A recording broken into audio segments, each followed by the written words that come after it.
Hello viewers, আসসালামু আলাইকুম। আমি ডক্টর নুসরাত জাহান দৃষ্টি, কাজ করছি ক্লিনিক্যাল সোশ্যাল ওয়ার্কার এবং সেক্সুয়াল হেলথ এডুকেটর হিসেবে আমার verified YouTube channel sex edu with doctor দৃষ্টির সাথে যৌন স্বাস্থ্য সম্পর্কে সচেতনতা তৈরিতে এবং সেই সম্পর্কে কুসংস্কার দূরীকরণে কুষ্টিয়া প্রকাশনী থেকে প্রকাশিত হয়েছে আমার বই সেক্স এডুকেশন এবং যৌন স্বাস্থ্যের 1000 প্রশ্নোত্তর। আশা করছি আমার তৈরি ভিডিও বার্তা এবং বইয়ে দেওয়া তথ্য আপনাদের দাম্পত্য জীবনকে সহজ, স্বাচ্ছন্দ্যময়, নিরাপদ করতে সহায়ক ভূমিকা পালন করবে। আপনারা সবসময় আমার পাশে আছেন এবং সেই কারণে আপনাদের সকলের প্রতি কৃতজ্ঞতা প্রকাশ করছি।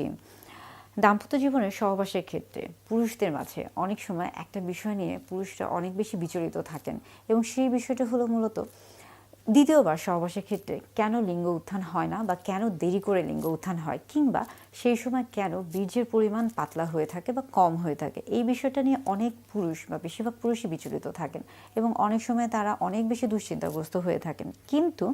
এই বিষয়টি অনেক ক্ষেত্রে খুবই স্বাভাবিক একটি বিষয়, অথচ তারপরও শুধুমাত্র না জানার কারণে বা অজানা থাকার কারণে অনেকে এটা নিয়ে অনেক বেশি বিচলিত হয়ে পড়েন এবং একটা পর্যায়ে দেখা যায় যে নিজে থেকে তিনি দুশ্চিন্তায় ভোগেন এবং আস্তে আস্তে এটা তার শরীরে একটা অন্যরকম নেতিবাচক প্রভাব ফেলে। তাই আজকে মূলত কথা বলবো দুইবার সহবাসের মাঝখানে বা মধ্যবর্তী যে সময় রয়েছে, অর্থাৎ যেটাকে আমরা বলে থাকি রিফ্র্যাক্টরি পিরিয়ড, যেটা কিনা পুনরুদ্ধারের যে সময়টা, সেই সময়টা নিয়ে। চলুন তাহলে জেনে নেই দ্বিতীয়বার সহবাসের ক্ষেত্রে কেন লিঙ্গ উত্থানে সময় লাগছে বা কষ্ট হচ্ছে, বা কেন সঠিকভাবে হচ্ছে না বা কেন দেরি হচ্ছে, কেন বীর্যের পরিমাণটা কমে যাচ্ছে, পাতলা হচ্ছে, এই প্রত্যেকটা বিষয় নিয়ে কথা বলার চেষ্টা করব। প্রথমে জানতে হবে যে রিফ্র্যাক্টরি পিরিয়ডটা কি। রিফ্র্যাক্টরি পিরিয়ড মূলত প্রথমবার সহবাসের পরে দ্বিতীয়বার সহবাসের মধ্যবর্তী যে সময়টা রয়েছে, এই পুরো সময়টাকে রিফ্র্যাক্টরি পিরিয়ড বলা হয়ে থাকে, অর্থাৎ পুনরুদ্ধারের যে সময়টা। রিফ্র্যাক্টরি পিরিয়ড মূলত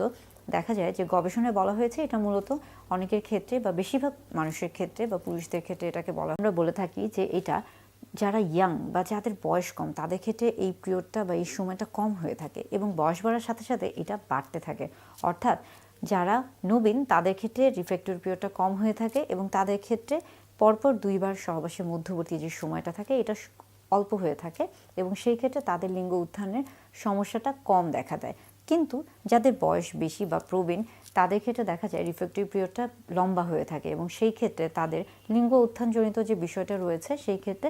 একবার সহবাসের পরে দ্বিতীয়বার যখন কেউ সহবাসে যাচ্ছে বা একাধিকবার যখন কেউ সহবাসে যাচ্ছে, তখন খুব সহজে তার লিঙ্গ উত্থান হচ্ছে না বা সেই ক্ষেত্রে সময় লাগছে। আবার অনেক সময় এই ক্ষেত্রে কিন্তু যে সিমেন্টটা তৈরি হচ্ছে সেটা, অর্থাৎ যে স্বাভাবিক একটি বিষয়, কিন্তু তারপরও বিশেষ কিছু বিষয়কে যদি আমরা গুরুত্ব দিয়ে থাকি তাহলে একজন মানুষের রিফ্র্যাক্টরি পিরিয়ডটা কমে যেতে পারে এবং সেই ক্ষেত্রে খুব সহজেই এই যে তিনি যে সমস্যায় ভুগছেন যে একবার সহবাসের পরে পরবর্তীতে যখন তিনি সহবাসে যাচ্ছেন তখন সহজে তার লিঙ্গ উত্থান হচ্ছে না বা একেবারেই হচ্ছে না, সেই সমস্যাটা খুব সহজেই প্রতিরোধ করা সম্ভব। এই ক্ষেত্রে সবচেয়ে ভালো বিষয় হলো যে আপনাকে অবশ্যই আমরা বলে থাকি যে লাইফস্টাইল মডিফিকেশন, অর্থাৎ আপনাকে স্বাস্থ্যকর জীবনযাপন মেনে চলতে হবে, সুষম খাদ্য গ্রহণ করতে হবে, পর্যাপ্ত পরিমাণে পানি